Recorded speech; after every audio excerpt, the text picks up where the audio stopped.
এই দুনিয়ার সুখ আনন্দকে নষ্ট করে দেয় বার্ধক্য। মানুষ বুড়ো হতে চায় না। দেখবেন যে দাড়ি যার একটু সাদা হয়ে গেছে কত ভাবে ওইটার একটু লুকিয়ে রাখার ট্রাই করে, আছে না নাই? হ্যাঁ, এটারে কলপ দেয়, এটার কেউ মেহেদি দেয়, এটারে কেউ কেটে কুটে। এই যে আমারও তো পাকতেছে এদিক দিয়ে। এ তো আজ থেকে 5 বছর আগেও তো কুচকুচে দাড়ি ছিল, চুল ছিল, রং ধরা যৌবন জং ধরে শেষ। এই তো জীবন। This is the circle of life. এটাই লাইফ। এই যে পাকতেছে এইখানে পাকতেছে। This is life. তো মানুষ বুড়ো হতে চায় না। এখন দেখবেন যে অনেক শ্যাম্পু বেরোইছে, শ্যাম্পু অ্যান্টি এজিং শ্যাম্পু। কি এজিং? Anti aging. ক্রিম বের হয়েছে, ক্রিম অ্যান্টি এজিং ক্রিম। এটা বলে অ্যাট্রাকশন লাগায় আর কি, যে এটা মাখলে মানুষ আর বুড়ো হয় না, এই শ্যাম্পু দিলে মানুষ আর বুড়ো হয় না। ভারতের একজন ধনকুবের আছে, নাম শুনেছেন না? মুকেশ আম্বানি। ওনার স্ত্রী নীতা আম্বানি, আমি একটা নিউজে দেখলাম যে তিনি গোল্ড ওয়াটার খেয়েছেন। 1 বোতল গোল্ড ওয়াটারের দাম মোস্ট লাইকলি $60,000 $60,000 1 বোতল গোল্ড ওয়াটার। কেন? এটা খেলে বার্ধক্যের ছাপ নাকি চেহারায় লাগে না। কিন্তু মানুষ যতই বয়স ধরে রাখতে চাক এই দুনিয়ার জামিনে, সে কি তার বয়স লুকাতে পারে? আমার কলিজা টুকরা সিলেট, আওয়াজ করে বলেন, এই দুনিয়ার জীবনে বয়সকে ধরে রাখা যাবে? আমার কলিজা টুকরা সিলেটের ভাইরা, বিশ্বনবীর ব্যাপারে মিথ্যা অপবাদ মৌলিকভাবে দিয়েছে কয়টি? 5টি। বলেছে তুমি মিথ্যাবাদী, বলেছে তুমি গণক, তুমি কবি, তুমি পাগল, তুমি জাদুকর।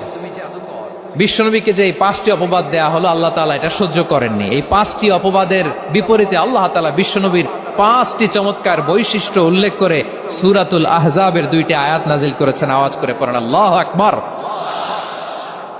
5টি চমৎকার বৈশিষ্ট্য সূরাতুল আহজাবের ভেতরে রব্বুল আলামিন উল্লেখ করে আমাদেরকে জানিয়ে দিচ্ছেন, ইয়া আইয়ুহান নাবিয়্যু ইন্না আরসালনাকা শাহিদান ওয়া মুবাশশিরান ওয়া নাযীরা ওয়া দাঈয়ান ইলাল্লাহি বিইযনিহি ওয়া সিরাজাম মুনীরা। পড়েন আল্লাহু আকবার। রব্বুল আলামিন ডেকে বলেন, ও নবী, নিশ্চয় আমি আপনাকে সাক্ষ্যদাতা রূপে প্রেরণ করেছি, সুসংবাদদাতা রূপে প্রেরণ করেছি, সতর্ককারী রূপে প্রেরণ করেছি, আল্লাহর দিকে আহ্বানকারী রূপে প্রেরণ করেছি, আর আলোদানকারী চেরাগ রূপে, প্রদীপ রূপে প্রেরণ করেছি। পড়েন সুবহানাল্লাহ। 5টা বৈশিষ্ট্য। 1 নম্বরে আল্লাহ তাআলা বলেন, হে নবী, নিশ্চয় আমি আপনাকে সাক্ষ্যদাতা হিসেবে প্রেরণ করেছি। সাক্ষ্যদাতা, বিষ্ণু ইসা ইসলাম সাক্ষ্য দিবেন, এজন্য শাহিদ। শাহিদ মানে সাক্ষ্যদাতা। আওয়াজ করে বলুন, শাহিদ মানে কি? তিনি সাক্ষ্য দিবেন। মুবাশশির, 2 নম্বর বৈশিষ্ট্য হচ্ছে তিনি মুবাশশির। মুবাশশিরুম বিরাহমাতিল্লাহি ওয়া বিল জান্নাহ। তিনি আল্লাহর রহমতের সুসংবাদ দেন, তিনি আল্লাহর জান্নাতের সুসংবাদ দেন। সুবহানাল্লাহ পড়েন। 3 নম্বর বৈশিষ্ট্য হচ্ছে নাযীর, তিনি সতর্ককারী, ওয়ার্নার। তিনি সাবধান করতে এসেছেন, রিমাইন্ডার দিতে এসেছেন যে আল্লাহর পথে যদি না চলো, শিরকি কাজ যদি না থামাও, তাহলে এমন আযাব আসবে আল্লাহর পাকড়াও থেকে তুমি বাঁচতে পারবে না। তিনি নাযীর। বিষ্ণু ইসা ইসলামের 4 নম্বর বৈশিষ্ট্য হচ্ছে দাঈয়ান ইলাল্লাহ, তিনি আল্লাহর দিকে আহ্বানকারী। এই যে আমরা আমাদেরকে পরিচয় দেই যে আমরা দাঈ, বলি না? বলি যে উনি হচ্ছেন একজন দাঈ ইলাল্লাহ। বহু বচনে আমরা বলি আদ-দুআত ইলাল্লাহ। এটা কোরআনের এই আয়াত থেকে এসেছে। সুবহানাল্লাহ পড়েন। ওয়া দাঈয়ান ইলাল্লাহি বিইযনিহি, আল্লাহর আদেশে বিষ্ণু ইসা ইসলাম আল্লাহর দিকে মানুষকে ডাকেন।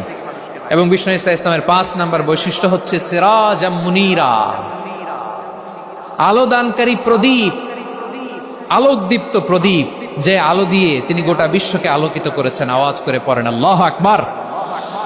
তাহলে মোট 5টি বৈশিষ্ট্য নিয়ে আমরা কথা বলবো বিশ্বনবীর। আওয়াজ করে বলুন কয়টি? 1 নম্বরে হচ্ছে শাহিদ, বিশ্বনবী সাক্ষী দিবেন। কি দিবেন? He will be witness for all prophets and for আস।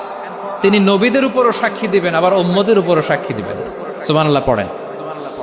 কিয়ামতের দিন আল্লাহ তাআলা প্রত্যেক নবীকে জিজ্ঞেস করবেন যে তুমি কি তোমার উম্মতের কাছে আমি যা যা পৌঁছাতে বলেছিলাম পৌঁছিয়েছো?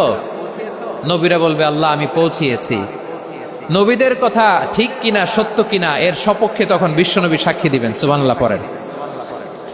এজন্য রব্বুল আলামিন বলেন ফাকাইফা ইযা জিনা মিন কুল্লি উম্মাতিন বিশাহীদিন ওয়া জিনা বিকা আলা হাউলাই শাহীদা।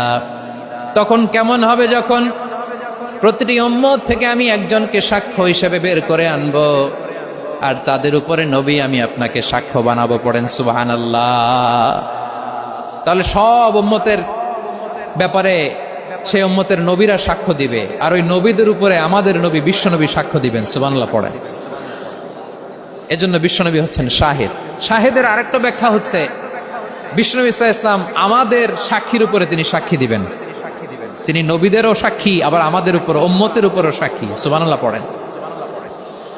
রব্বুল আলামিন বলেন وَكَذَلِكَ جَعَلْنَاكُمْ أُمَّةً وَسَطًا لِتَكُونُوا شُهَدَاءَ عَلَى النَّاسِ وَيَكُونَ الرَّسُولُ عَلَيْكُمْ شَهِيدًا। আর অনুরূপভাবে আমি তোমাদেরকে মধ্যমপন্থী উম্মত হিসেবে তৈরি করেছি, প্রেরণ করেছি। ব্যালেন্সড উম্মাহ, মধ্যমপন্থী উম্মাহ হিসেবে প্রেরণ করেছি, যাতে করে তোমরা সবার উপরে সাক্ষ্য দিতে পারো, আর যাতে তোমাদের নবী হতে পারে তোমাদের উপরে সাক্ষ্যদাতা। পড়েন সুবহানাল্লাহ। আমরা হচ্ছি ব্যালেন্সড উম্মাহ, আমরা সবার ব্যাপারে সাক্ষ্য দিব, আর আমাদের উপর সাক্ষ্য দিবে স্বয়ং বিশ্বনবী। সুবহানাল্লাহ পড়েন। তাহলে আমাদের নবী নবীদের উপরও সাক্ষী, আমাদের উপরও সাক্ষী। সেই বুখারীতে এসেছে আল্লাহ তাআলা কিয়ামতের দিন সাইয়েদনা নূহ আলাইহিস সালামকে বলবেন, নূহ তুমি কি দাওয়াত পৌঁছিয়েছো তোমার উম্মতের কাছে? নূহ আলাইহিস সালাম বলবেন হ্যাঁ আমি পৌঁছিয়েছি। এবার নূহের উম্মতকে আল্লাহ জিজ্ঞেস করবেন, এ নূহের উম্মতেরা তোমাদের নবী নূহ কি দাওয়াত পৌঁছিয়েছে? নূহের উম্মত বলবে না আল্লাহ, আমাদের কাছে কোনো সতর্ককারী আসে নাই, কোনো নবী টবি আসে নাই, কোনো দাওয়াতও আমরা পাই নাই, আপনারাও চিনি নাই, জান্নাতও চিনি নাই, জাহান্নামও চিনি নাই। নূহ আলাইহিস সালাম বিপদে পড়ে যাবেন। তখন আল্লাহ বলবেন নূহ তুমি বললা পৌঁছিয়েছো, তোমার উম্মত বলে কিছু পায় নাই। নূহ তোমার কি কোনো সাক্ষী আছে? তোমার কথা আর তোমার উম্মতের কথা তো মিলে না। তুমি বললা তুমি আমার নির্দেশনা দাওয়াত পৌঁছে দিয়েছো, কিন্তু তোমার উম্মত বলে পায় নাই।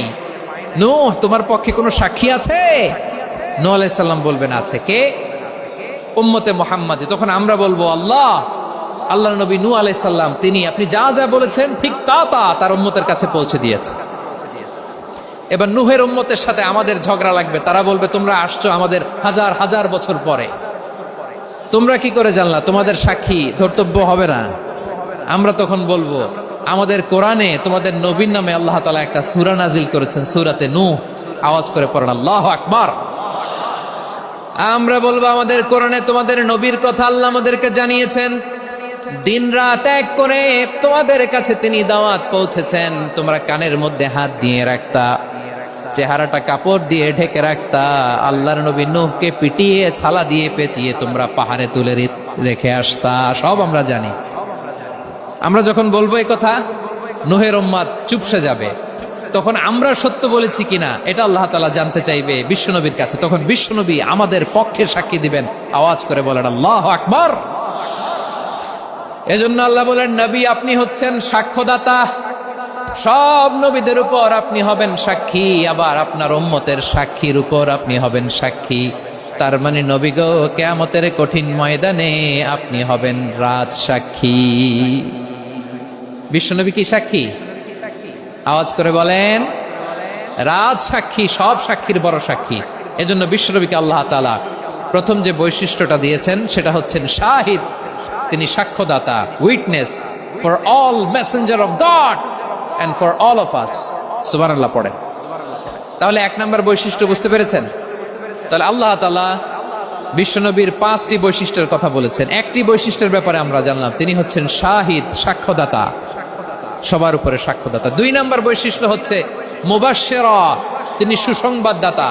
সিলেটবাসী আওয়াজ করে আমার সাথে বলো মুবাশশিরা, মানে সুসংবাদদাতা। তিনি আল্লাহর রহমতের সুসংবাদ দেন, তিনি জান্নাতের সুসংবাদ দেন। এই উম্মতের মধ্য থেকে যারা গাফেল, যারা অবাধ্য, যারা সীমালঙ্ঘনকারী, তাদেরকে বিশ্বনবী আল্লাহর রহমতের সুসংবাদ দেন। তিনি বুঝান আল্লাহর দরবার 24/7, 24 ঘন্টা খোলা।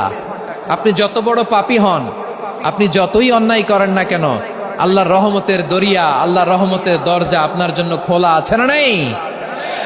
জায়নামাজটা বিছিয়ে দেন, চোখের পানি ছেড়ে দেন, 2 রাকাত নামাজ পড়ে সেজদায় লুটিয়ে পড়ে কাঁদেন। যত গুনাহ আপনার হোক না কেন, আপনার গুনাহ মাফ করে কবুল করে নিবে কে? মুবাশশিরাম বিরাহমাতিল্লাহ। বিশ্বনবী তিনি সুসংবাদদাতা, বেয়ারার অফ গ্ল্যাড টাইডিংস, সুসংবাদ দেন। পাপী, অবাধ্য, সীমালঙ্ঘনকারীদেরকে তিনি আল্লাহর রহমতের সুসংবাদ দেন। আল্লাহর রহমত থেকে মুখ ফিরিয়ে নিও না। তিনি যে কত দয়ালু, তিনি যে তোমারে কত ভালোবাসে তুমি জানোই না। আমি আমাকে যত বেশি ভালোবাসি, তার চেয়েও আমাকে বেশি ভালোবাসে কে? সবাই বলে নাই, বুঝতে পারে নাই বোধহয়। আমি আমাকে যত বেশি ভালোবাসি, তার চেয়েও আমাকে বেশি ভালোবাসে কে? আমার মাতা পিতা আমাকে যত ভালোবাসে, তার চেয়েও আমাকে বেশি ভালোবাসে কে? আমার প্রিয়তমা স্ত্রী আমাকে যত বেশি ভালোবাসে, তার চেয়েও আমাকে বেশি ভালোবাসে কে? মুবাশশিরাম বিরাহমাতিল্লাহ। তিনি আল্লাহর রহমতের সুসংবাদ দেন। আল্লাহর রহমতের শেষ নাই, আল্লাহর ভালোবাসার শেষ নাই। ও মুবাশশিরাম বিল জান্নাহ, তিনি জান্নাতের সুসংবাদ দেন। এই উম্মতের মধ্য থেকে যারা আল্লাহওয়ালা, যারা প্র্যাকটিসিং, যারা ইমানদার, তাদেরকে বিশ্বনবী জান্নাতের সুসংবাদ দেন। আওয়াজ করে পড়েন সুবহানাল্লাহ।